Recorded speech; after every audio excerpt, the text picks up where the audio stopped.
Chances are you or someone you know has been diagnosed with breast cancer. Statistically speaking, when you look at a room with, say, 16 women, 1 in every 8 of those women will be diagnosed with breast cancer in their lifetime. Think that's crazy? What's worse is when you realize how only 5 to 10% of those cases have anything to do with genetics.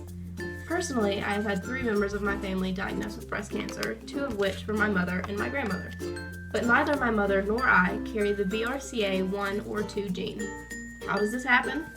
These cases are referred to as environmentally fed breast cancer, or estrogen-based breast cancer, but we will discuss that more in a moment. In order to understand environmental causes of breast cancer, we need to understand exactly what breast cancer is.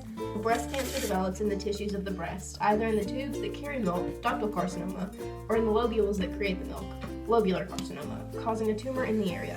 Breast ultrasounds may be performed in order to determine the type of tumor, its characteristics, as well as the size. Many medical examiners will perform biopsies in order to study a specific sample of the tumor to verify characteristics and decide their course of action. After the biopsy, various tests such as mammograph, CT scans, PET scans, and lymph node biopsies are performed in order to help identify the tumor and whether or not it has spread to other areas of the breast. Treatment is based on the type of cancer determined from these tests that includes chemotherapy, radiation, removal surgeries, and hormone therapies. All of these tests are used to answer a common question: how will this affect my family?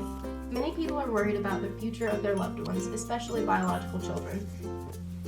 However, because many cases are not linked to the BRCA1 or 2 gene mutation, the patient's family is not at any more risk than many other people in the United States.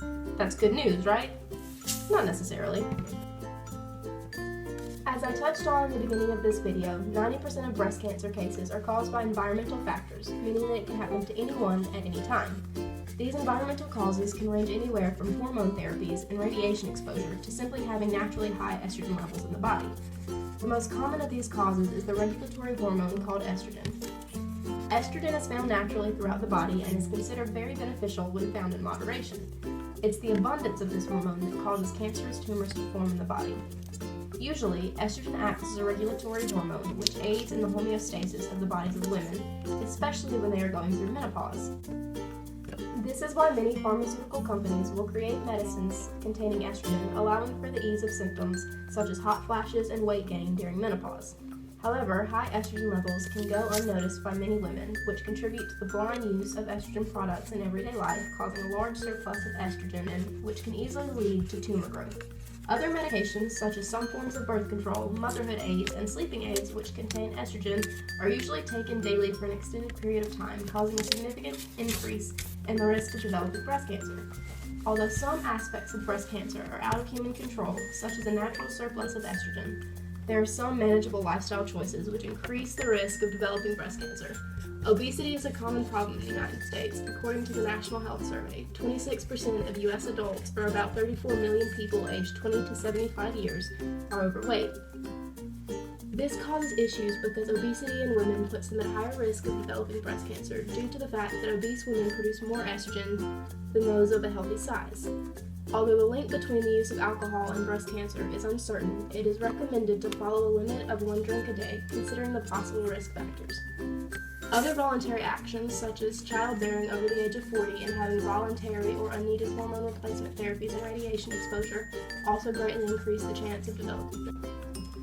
Alternatively, some carcinogens are not as plain to see. One of the largest issues lies in the use of phytoestrogens and xenoestrogens, which are simply plant estrogens and other environmental estrogens, which act as estrogen in the body, in foods such as soy milk, beans, and added preservatives. Over the years, soy has been commonly used as an alternative for many food items, especially dairy products, but what women do not realize is how they could be endangering themselves by consuming it in surplus if they are already at risk for elevated estrogen levels.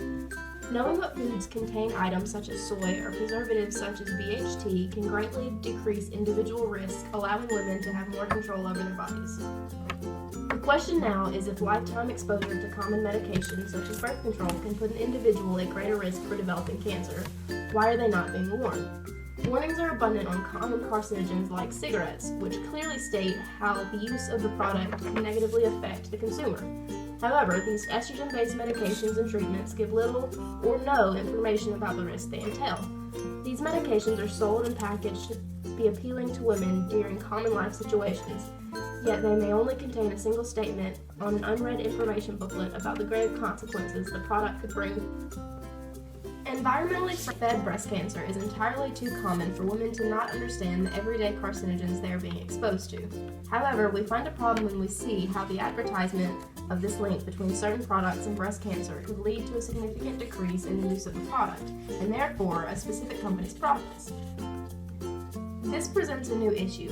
Women are not only uninformed, the companies selling to these women are refusing to inform them.